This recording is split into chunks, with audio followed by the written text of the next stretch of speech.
Hello, I'm Andrew Martin. And I'm Pam Smith. And this is BRICKDUST from the Family Histories podcast.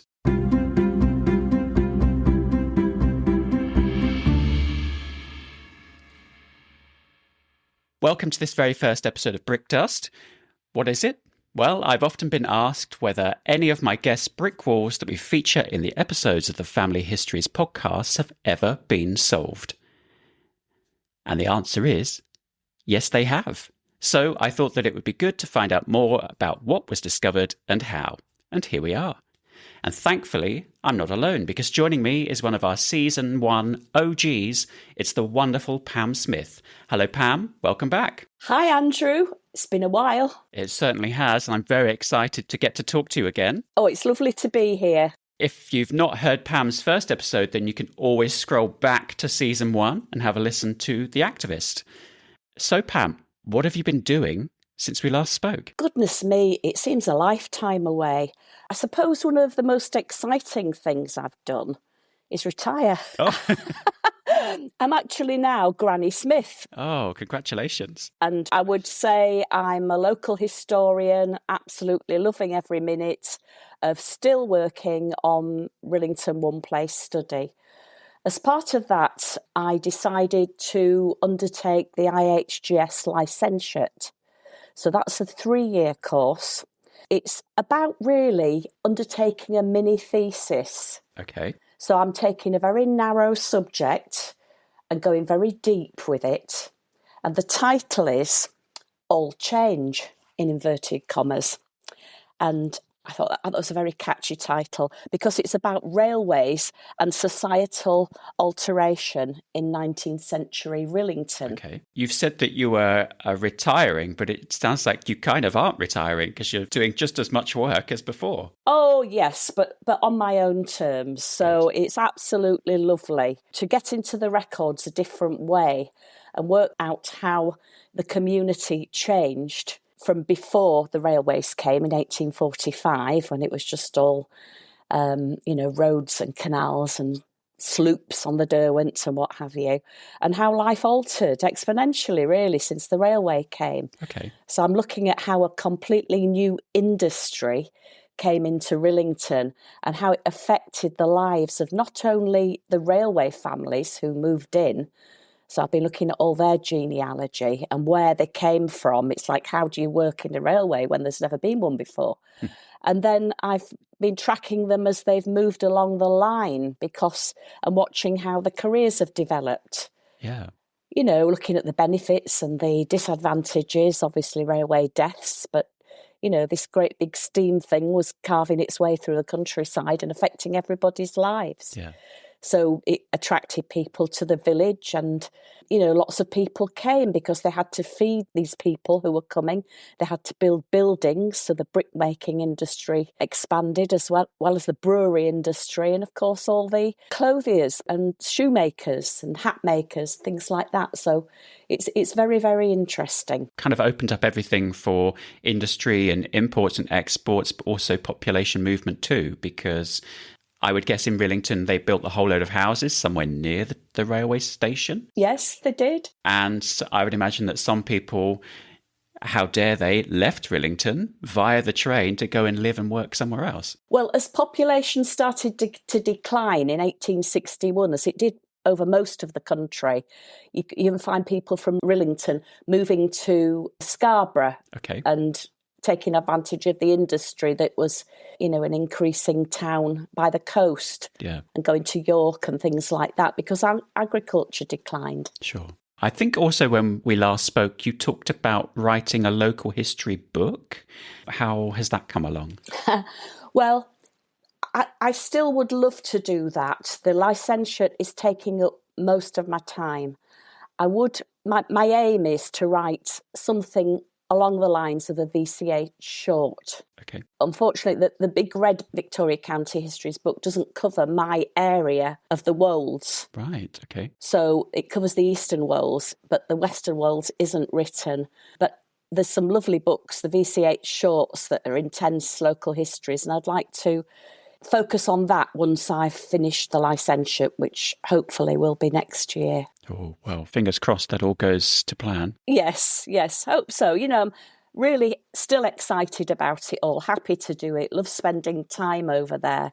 So it will happen. And yes, it's my promise to myself. The book is the final frontier. I also saw that you'd been to Canada again. Was this connected to your relative Ginger Goodwin? Yes, it was. I have. I've just been back probably about a month or so back from there. Something very exciting happened over there, but it was something that was negative, and because of it, something positive came out of it. Okay. What happened to Ginger Goodwin's very extraordinary and unique headstone was that it was desecrated. Oh. Somebody came on and they defaced it, they graffitied over it, they chiselled off part of the hammer and sickle, which was on his gravestone at the top. So the British Columbia Labour Heritage Centre, which is based on Vancouver itself, on the mainland, asked me if I'd join a working party to help redesign the gravestone. Okay. So I was more than happy to do this. I was representing the Goodwin family and knew exactly what the problem was. So I wasn't unhappy that the hammer and sickle had been defaced because he wasn't a communist. Right. Yeah, of course. When his gravestone was erected, it was in something about the 1930s. And, he just wasn't a communist. When we've had miners' memorial weekends, there have been representations from communist miners because they are a fraternity internationally. We've had the Russian miners over there, the Chilean miners, those who got stuck down in the ground that time. It's a really big thing. So I wasn't unhappy about it coming off.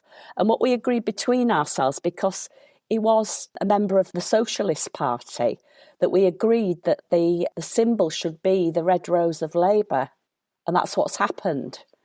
So the top of his gravestone, it's painted now. There's some people who say it's like all the statues coming down in England. Oh, you shouldn't, change history. But the fact was, he wasn't a communist. So I felt happy about that, so I took that on board. His date of death was wrong, so they've corrected that. And they've removed all the graffiti and they're going to actually clean up the stone. So one of my main aims was to get over there and have a look at it. And it was lovely to be able to buy a red rose and just place it on the gravestone. There were lots of bouquets there already because I'd missed the weekend for Miners' Memorial Weekend, which I've been over to several times and spoken at the graveside. But it was my mother's 90th birthday and I couldn't leave to go and do that. So I went over to Vancouver Island, spent several days in Cumberland, the town, and just absolutely wonderful. I was interviewed at the Cumberland Museum and Archives by members from the BC Labour Heritage Centre. So they interviewed me for an hour, some very testing questions, and they were lovely with it, but obviously, British Columbia Labour sort of thing. And the interviewer, Rod Mickleborough, had listened to the interview that I'd given to you in 2021. Oh, okay. So he was really thrilled to actually hear that. At first, he thought it was a wonderful way to do things. So they are interviewing lots of people about mining and labour, etc., over there at the minute. So that was just absolutely out of this world. They came bearing gifts. Ginger Goodwin's now got a ginger and rhubarb liqueur. Oh. We had the T-shirts, the book. It was just great. All the T-shirts going down Cumberland was stopped by so many people again. And I sort of video recorded some of them because they had stories from the grandparents. One chap in particular, we were just watching an elk cross the road, and as soon as I open my mouth and say something, it's my Yorkshire accent. Oh, you're not from round here, are you? And, we get chatting, and apparently his grandfather got Ginger Goodwin out of Nanaimo down the coast when he was being sought after by the police, and they removed him to Cumberland dressed as a woman. Well, I never heard that story before. And, it was this guy who was about probably in his mid-70s. It was his grandparents, so it's oral history again. Yeah. It's just fabulous. It was a wonderful, wonderful time. Yeah, and you just encountered that on the off chance that you bumped into the person who then told you it. Yes, they either picked up my accent in a shop or they saw the T-shirt. Somebody says, what gives you the right? Do you know what that's about, that T-shirt with a Ginger Goodwin on the front of it? Oh, yes, I said, I do know a little bit. And, of course, we get into conversation and it's like, wow, I got hugs from people I didn't know.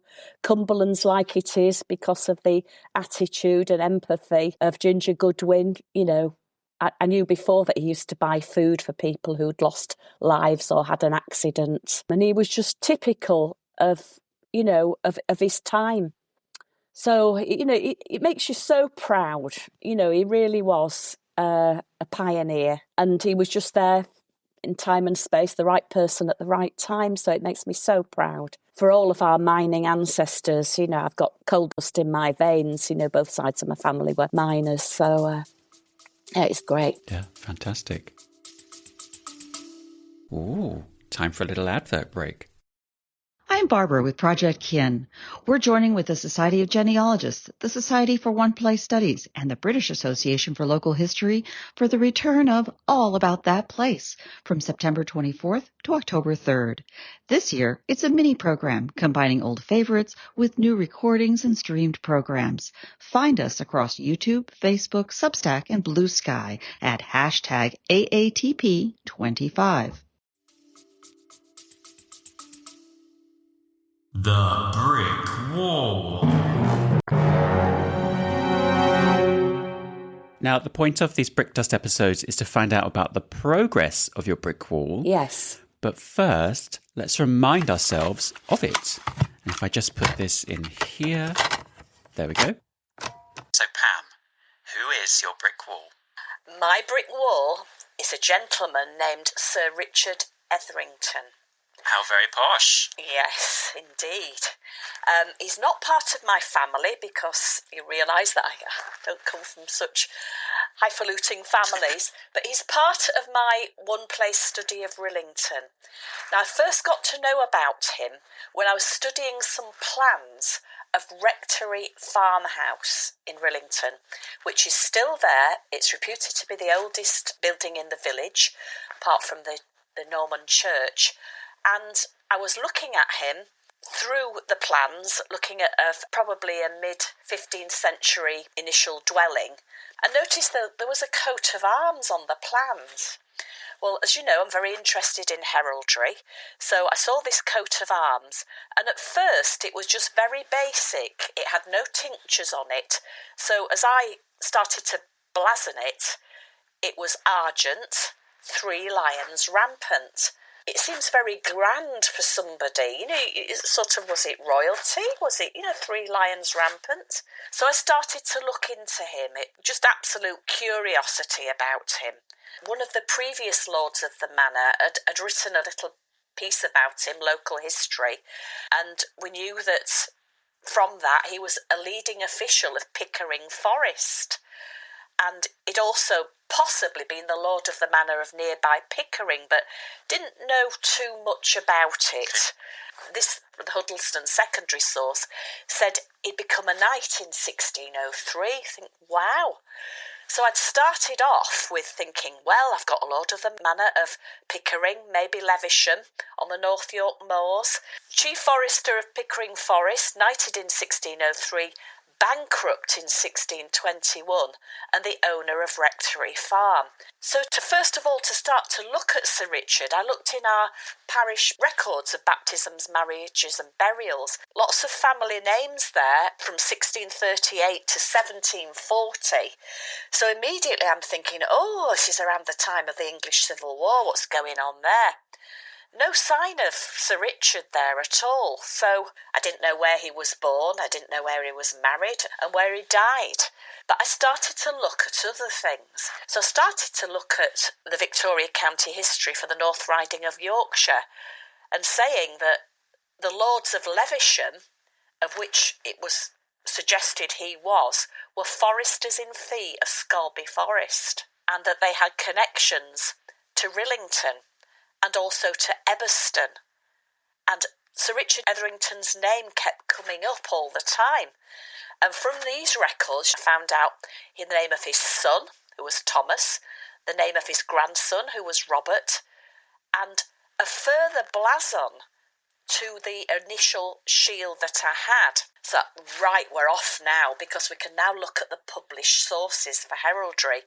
Started to look at the Foster's Visitations of Yorkshire, which is the Herald's Visitations. Well, boom, here it was. This family is descended from the Etheringtons of Great Driffield.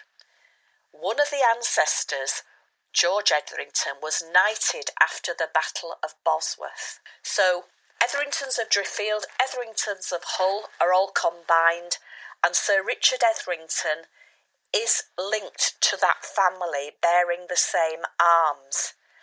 But my brick wall is I cannot connect him to that Driffield family. So you've got two Etherington families, one with a man being knighted in the 1400s, one with a man being knighted in the 1600s, and you wanted to know whether those two families were connected. So Pam, have you broken through your brick wall? I certainly have.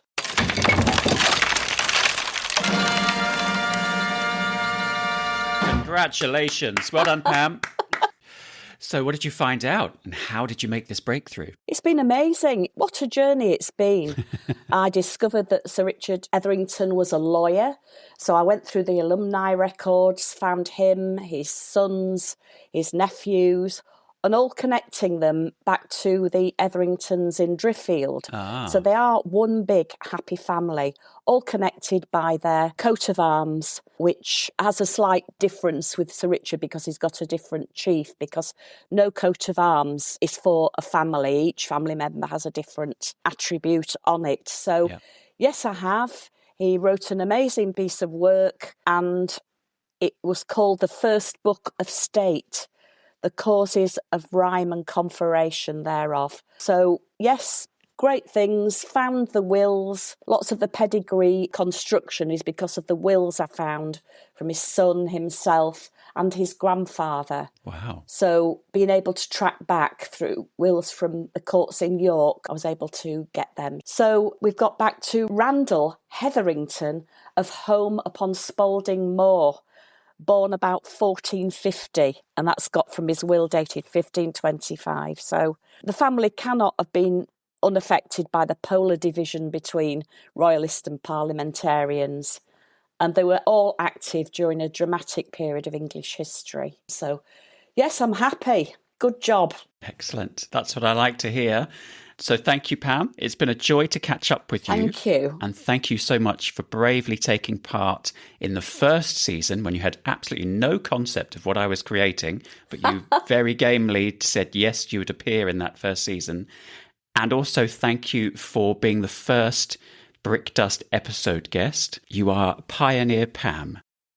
Oh, I'll happily take that, Andrew. Thank you very much for inviting me. It's great to catch up with you again and explain what's been going on, because it never stops, does it? No, it doesn't. There's never a line under anything. Well, we're not done just yet, though, because we're going to hear from you, our listeners. And we asked you a question, which was, what's the weirdest or funniest name you've seen whilst researching?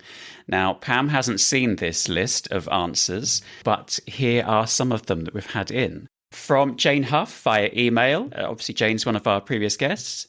She says, the person I stumbled across at the weekend was a coal miner named River Jordan Davis, who lived in Lidbrook in the Forest of Dean in England. She says, he's no relation to me. It was just a name I saw in passing. Well, I think the River Jordan is somewhat distant from the Forest of Dean. Yes, somewhat, but it probably has a religious connotation there. Yes. Yeah. Don't know if it would be a nonconformist or who knows? Yeah, maybe. Emily Randall Paz via Blue Sky. She says, just came across this one. Marigold Hudgebutt. She says it's a man that saw it on Find My Pass. He has a 1669 London apprenticeship record and a 1674 London marriage record. The surname, she says, is likely to be a version of Hudgebout, which she thinks is Dutch. Ah, yes. Immediately thinking of Huguenot. Yeah. We also have a message from Jennifer Jones, obviously a previous guest as well, via Substack. She says, I have always wondered about my great-grandfather's name, Ernest Welfare Waters. He was born in Australia in February 1878, and she goes on to say, my first thought is perhaps times were difficult at the time he was born. However, my research shows that things were improving for the family by then. There is nobody else in the family who was given the name, and I can't find anyone that he would have been named after. How interesting. Welfare, I suppose it's like saying faith, hope and charity. Maybe, it's just something connected again to the church, I would think, or some community. I don't know. I've never heard of it myself. That's a good one.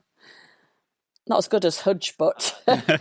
Well, I really like this next one. Sharon Foskett via Facebook has said she has seen Gwendolina Clementina, but Gwendolina Clementina has a nickname. What do you think that would be, Pam? Oh, let me think. Gwen Orange. Gwendolina Clementina. It sounds like the title from a song. Yes, no, I can't quite get it, but it has a nice ring to it. Well, Gwendolina Clementina's nickname was Billy. Where did they get that from? I don't know. She doesn't explain anymore. Well. We have another message from Karen De Bruyne via Instagram. She's given two names, Hepzibah Pugh. Wow. And personally, my favourite one is Cornelius Tripe. Oh, amazing. You can just imagine Charles Dickens including that one. Absolutely. Big bearded man, quite blustery, kind of coming in and going, well, yes. My name is Cornelius Tripe. Yeah, they're super. Love the last one. Debbie Hearn via email. She says, I've been meaning to contact you for ages, but what a busy summer. Yeah, tell me about it. I could only think of the double entendre that crack me up with laughter from time to time. Now, Debbie, I've edited this email because there were some wonderful double entendre within here, but I'm not quite sure yet whether I want to share them in the BRICKDUST episodes. So there's an edit here. She goes on to say, on Ancestry just now, I saw a welcome crumb. I mean, Mr. Welcome Crumb of Madison County, New York. Oh, that's a cute one. Crumbs. Yes, crumbs. Yes. We'll have that one. Yes. Yeah, Welcome Crumb. Lovely. Pam, do you have any unusual names in your family tree or that you've seen whilst researching? I do have some, but as I say, you might not want to share it, so I won't say it just now. Maybe in the future I might email it to you. But my grandparents were called Lancelot and Elvira. Ooh. And it's so Arthurian. Yes. I just think it's such a, those names for mining communities. Yeah. And I just think I really like that. They're called Lance and Vira in the later years, but I just think they're wonderful, wonderful forenames. I have one which I really like, which is Duffel Taylor. Ah. I guess it could have been worse, it could have been Duffel Coates. Yes. Yes. I've just thought of something. My mother swears she was in a class with a boy at school called Chester Drawes. And I've looked for him, but there is a surname of Draus, so it may well have been him. I don't really think it would have been drawers as in furniture, but that just tickles me. Wow. Well, if a descendant of Chester Drawes is listening, then you and any other listeners can send in your unusual names to hello@familyhistoriespodcast.com, or just go to our website, familyhistoriespodcast.com/question, and you can send your answers in as well. So thank you so much, Pam, for being the guest today. Thank you for the invite. It's been fun. You're very welcome. And that leaves me with nothing else to say, but thank you, goodbye, and good luck with researching your family history. BRICKDUST from the Family Histories podcast was presented and produced by me, Andrew Martin. I was rejoined by my wonderful guest, Pam Smith, and if you'd like to hear her previous episode or browse our full back catalogue, simply head over to familyhistoriespodcast.com. Thank you for listening. Not as good as Hudge, but...